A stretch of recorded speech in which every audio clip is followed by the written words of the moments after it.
welcome to this episode of Real People. We're going to talk to Sian Wilkie about, the Vale BID. Yes. And she's going to explain hopefully what that is. So yeah, tell us, what is that?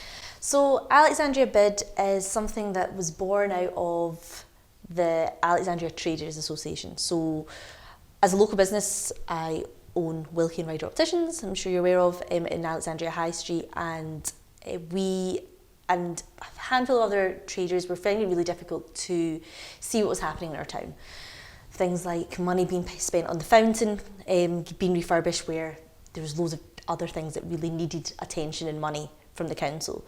So to sort of gain some power, we were made aware of a business improvement district. So we applied, did the business plan, I did the business plan, put out a ballot, and for the businesses mainly within the Main Street, Mitchell Way and Bank Street is the area that we sort of cover. Core area. Yes, and we get to decide what that core area is. But so that's what we've sort of for the first 5 years decided that's what is covered. And is there a whole range of businesses? Yeah, so there's retail, there's obviously there was a bank, there's boots, there's multiples, there's betting shops, there's lots of independents, and I think that's the beauty about Alexandria. There's actually loads of independent businesses, and it feels like that we want to help them flourish and not have things happen almost like that happened in Dumbarton with the St James's Centre, where they sort of build sort of multiples sort of slightly outside of town and pull people out to that.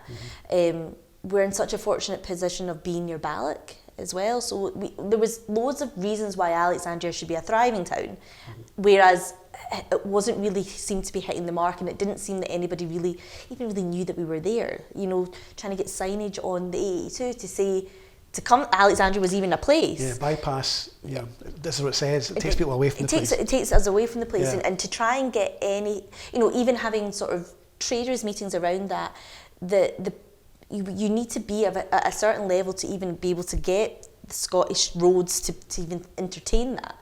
So being a bid was sort of one of the solutions to that, to see if we can take some power back ourselves.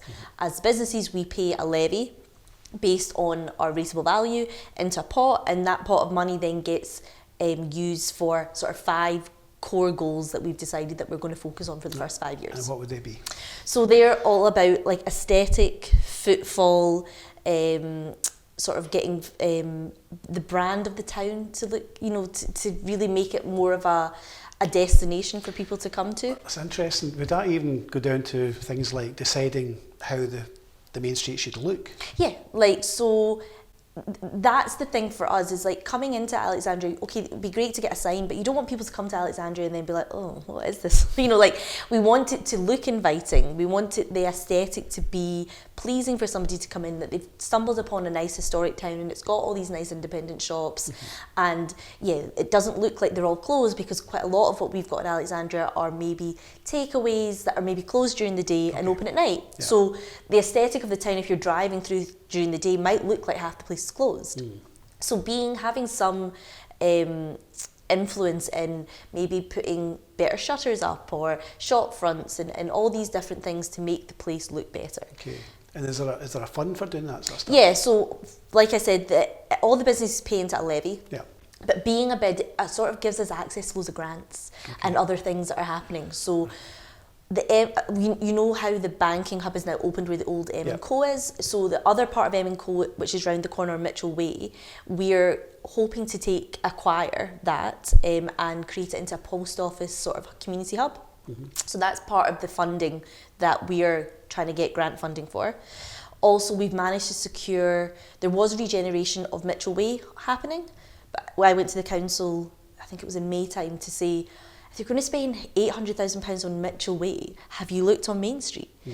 So they've now managed to get, I think we're up to £1.1 million worth of investment, and that's going to be split between Mitchell Way and Main Street. So we will be seeing some of that benefit. Yeah. But I think if we weren't a bid and we didn't have that voice now. So you kind of get more clout in a way, because there's more of you. Yeah, there's more of us, and I think for the council are supportive of it.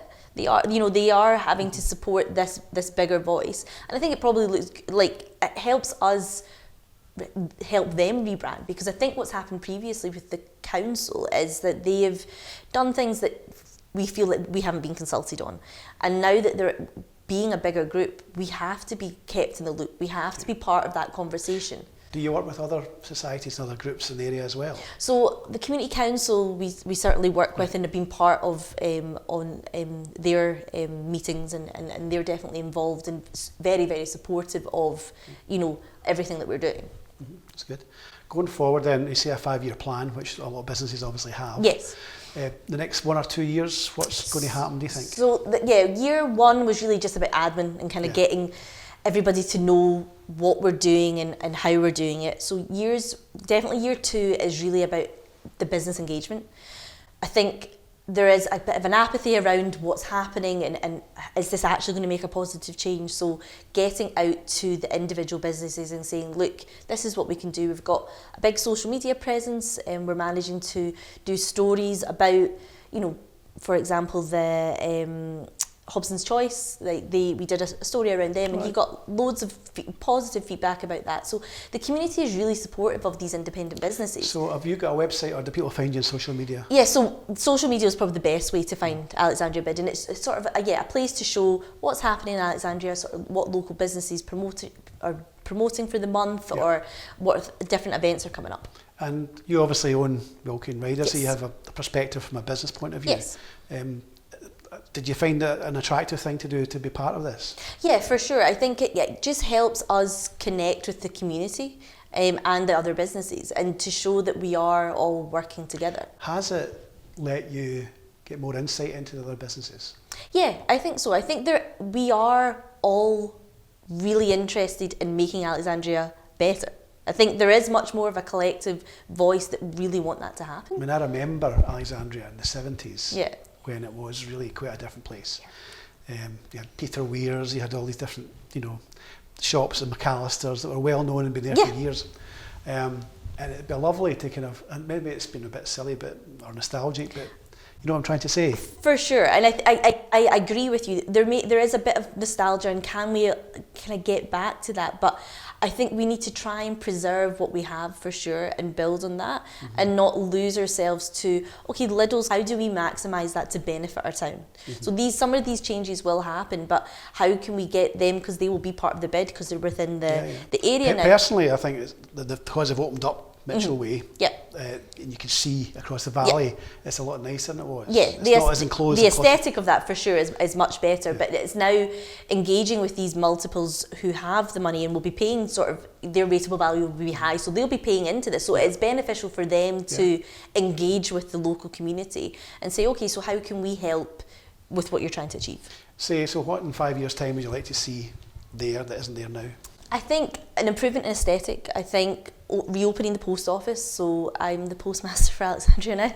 All right. So that's been part of that process. Yeah. So that's because we have lacked a proper post office. Proper post office. So getting that opened.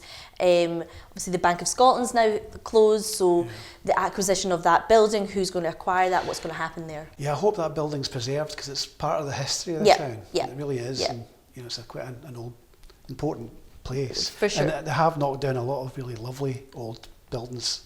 The old co-op. Yeah. The bank in the corner opposite where the fountain bar is.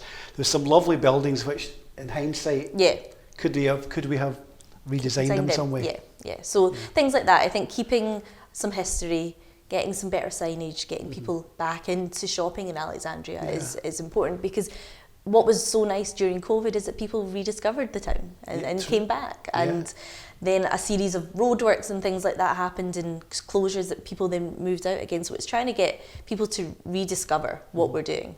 And as you say, we're only a mile or so from Ballach. Yeah. We're in a beautiful part of Scotland. Yeah. We're on the doorstep of the Highlands. Yeah. And really we should be making the most of that, I think, which is good to hear you're getting involved in that. Thanks. I just want to say thank you so much for coming on. No problem, thank you for having me. And I wish you all the best. Perfect, thanks. So that's it for this episode of Real People. Until next time, bye for now.